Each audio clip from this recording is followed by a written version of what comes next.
দিতে বলা হয় অ্যালার্জি, আর বাংলায় বলা হয় আমবাত। আমি ছোট মানুষ তো, আমি আল্লাহর কাছে আপনাদের জন্য দোয়া করি, মাওলা আপনি দয়ালু।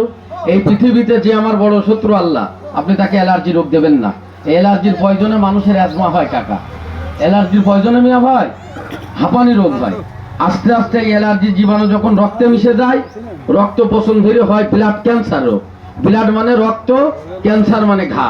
একবার যদি ব্লাড ক্যান্সার হয় না বাপ, ওই মানুষটা যে কোনো টাইমে মারা যাবে। আমার মতন গরিব মানুষ দেশে মারা গেলে তার নাম কি ব্যাপারে লেখে কাকা বলেন? গরিব মানুষ মারা গেলে বাজান এই দেশে তো আল্লাহ টিভিতে দেখায় না।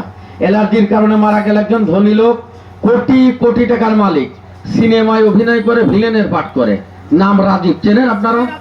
পটুয়াখালী জেলায় বাড়ি। এই রাজীব মারা গেলে একমাত্র অ্যালার্জি রোগের কারণে, ব্লাড ক্যান্সার রোগ হয়ে।